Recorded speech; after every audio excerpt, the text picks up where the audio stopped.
Clip number 798۔ اس clip میں آپ قرآن پاک کی سورہ مریم کی آیت نمبر 93 سے 95 تک کی تلاوت، ترجمہ اور تفسیر قرآن صراط الجنان سماعت فرمائیں گے۔ بسم اللہ الرحمن الرحیم۔ ترجمہ، اللہ کے نام سے شروع جو نہایت مہربان رحمت والا ہے۔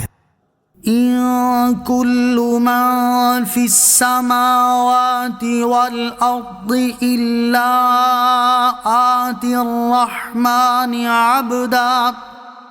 ترجمہ، آسمانوں اور زمین میں جتنے ہیں سب رحمان کے حضور بندے ہو کر حاضر ہوں گے۔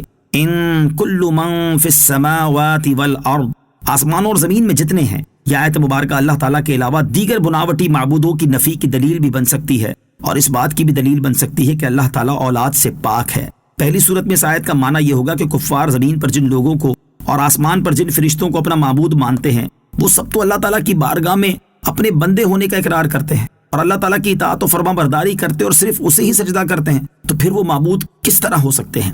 دوسری صورت میں اس آیت کا معنی یہ ہوگا کہ قیامت کے دن تمام جن و انس اور فرشتے نیز کفار زمین پر جن لوگوں کو اور آسمان پر جن فرشتوں کو اللہ تعالیٰ کی اولاد بتاتے ہیں، وہ سب اللہ تعالیٰ کا بندہ ہونے کا اقرار کرتے ہوئے اس کی بارگاہ میں حاضر ہوں گے۔ اور یہ بات واضح ہے کہ جو کسی کا بندہ ہوتا ہے وہ اس کی اولاد نہیں ہوتا، اور جو اولاد ہو وہ اس کا بندہ نہیں ہوتا، کیونکہ بندہ ہونا اور اولاد ہونا دونوں جمع ہو ہی نہیں سکتے۔ نیز کوئی اپنی اولاد کا مالک نہیں ہوتا، جبکہ اللہ تعالیٰ تو ہر چیز کا مالک ہے، اور جو خود اللہ تعالیٰ کی ملکیت میں ہے تو وہ اس کی اولاد ہرگز نہیں ہو سکتا۔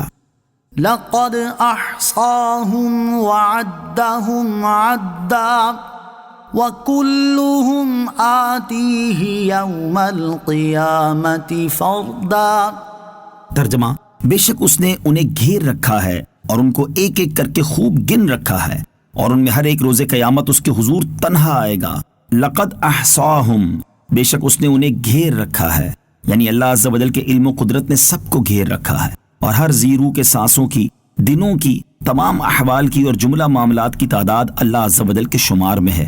اس پر کچھ مخفی نہیں، سب اس کی تدبیر و قدرت کے تحت ہیں۔ وَكُلُّهُمْ آتِيهِ يَوْمَ الْقِيَامَةِ فَرْدًا، اور ان میں ہر ایک روز قیامت اس کے حضور تنہا آئے گا، یعنی قیامت کے دن ہر ایک اللہ تعالیٰ کی بارگاہ میں مال، اولاد اور معین و مددگار کے بغیر تنہا حاضر ہوگا۔ اللہ تعالیٰ کی بارگاہ میں حاضری کے وقت بہت بڑا خطرہ ہوگا۔ یاد رہے کہ بروز قیامت جب بندہ اللہ تعالیٰ کی بارگاہ میں اپنے اعمال کا حساب دینے کے لیے حاضر ہوگا تو اس وقت دنیا کا مال، اولاد، دوست، احباب اور عزیز رشتہ داروں میں سے کوئی اس کے ساتھ نہ ہوگا، اور نہ ہی کوئی اللہ تعالیٰ کی اجازت کے بغیر اس کی مدد کر سکے گا۔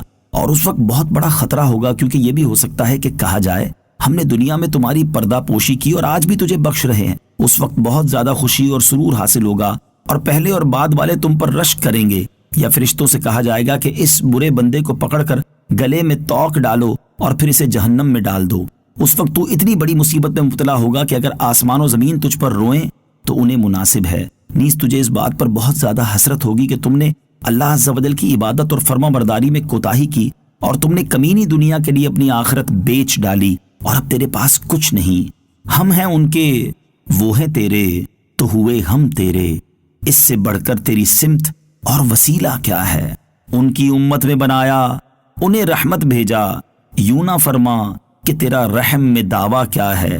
صدقہ پیارے کی حیا کا کہ نہ لے مجھ سے حساب، بخش بے پوچھے لجائے کو لجانا کیا ہے؟